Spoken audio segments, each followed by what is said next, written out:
Hi, I'm Eric with Studz Racing. Today we're going to be installing a Stage 1 kit on the Predator 212 engine. Okay, so right here we have the primary jet, or the main jet. As you can see, the orifice is a little bit bigger than the factory. We have here your emulsion tube. This right here is optional. I've done several of these Stage 1 kits. Some people swear by it. Other people, they don't use them. Me personally, my personal preference, I don't use them. The stock one usually does just fine. And this is your idle circuit jet right here. Again, this one's a little bit enlarged to obviously increase more fuel during idle and running. How these two work right here is pretty much on low speed or at idle, you got your fuel running through here. And then as you progress into the throttle, it actually combines these two together and flows gas through the carburetor and makes the engine run obviously a lot better than the factory jetting that causes kind of some bogginess and things like that. You must do these jets if you do an air intake and a header pipe or an open throttle. You're introducing more air, so you have to introduce more fuel. That's how those work. These are a couple of the tools that we're going to use. I use these here to cut the vacuum line on the gas tank, shorten that up because you're going to be getting rid of the vac system from the gas tank. So you want to shorten that hose up a little bit. Regular common screwdriver, I use that to take out the main jet. 13 millimeter, that removes the exhaust. Phillips here removes the idle screw itself. And then I like my good old famous rigid with a 10 millimeter on it to get the air intake off and reinstall that.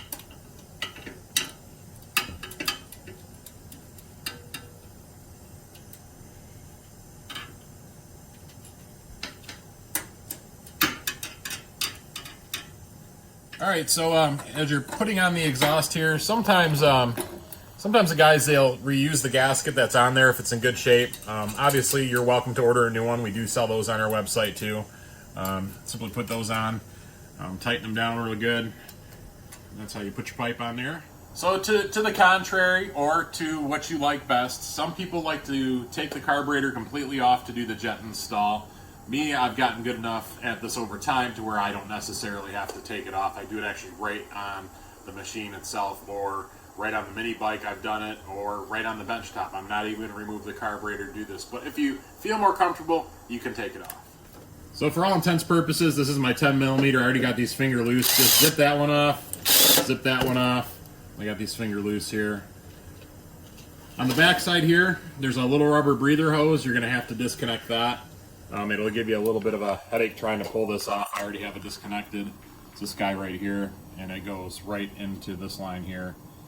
We'll talk about that in a minute. So now we're going to remove the idle circuit jet. It's on the top right here. You're going to use your Phillips. This is the actual throttle adjustment screw. After you get your new jet in, you're going to want to reset this here. The further you run it in, the more it increases the speed.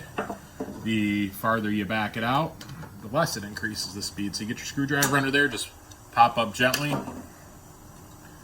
There you go, there's your factory jet. Alright, so as I mentioned before, I like doing these on the unit, generally because it's quick and simple, and I've done a bunch of them. I use my zippy, I already loosened it, this right here, so I got a finger tight for you guys just so I can show you the process that goes here. Take that off right there. From the factory, you actually have a little bit of the gas from the factory still left in there. You guys can see that, it's kind of neat. The main jet is located in here. Unscrew that. And what I like to use is I have a little pair of pliers. These work perfect. Really narrow little end, and I stick it inside here. When I open it up and it pulls it right out. Works great for that. Alright, so now we're going to put the new jet in. Slide it up in there. Now on the other side of this, that's the emulsion tube. That's that long tube I was showing you, which is this one right here. That's up above this main jet right here. And how you get that out is you got to go up inside the carburetor here, and you can actually see inside the carburetor the top of that sticking out. And what you do is you literally just take that screwdriver, press it down a little bit, and it'll pop that emulsion tube out there for you. Make it real simple for you. Let's get this guy in here.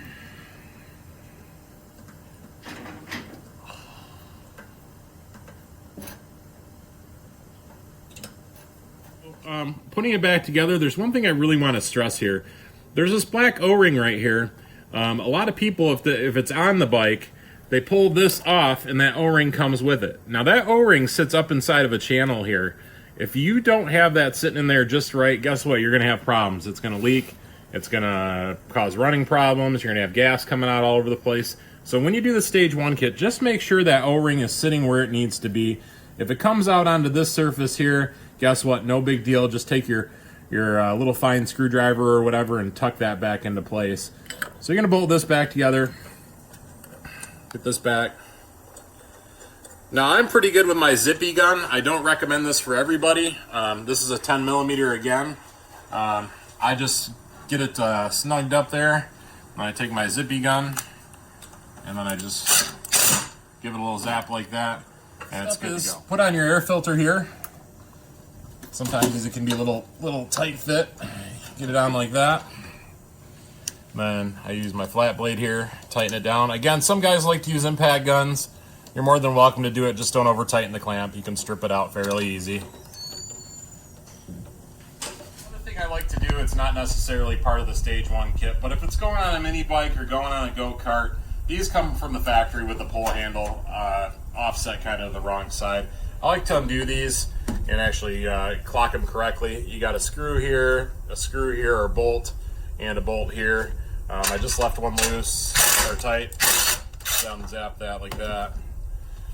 And then what I like to do is literally just give it that rotation right up to the top like that. Just because it makes the mini bike starting it a little bit easier. It's not all awkward and off to the side. But this is the completion of the stage 1 kit. This is how I like to do them. Again, none of this is set in stone. It's just a general reference to help guide you through the process. And thank you for watching.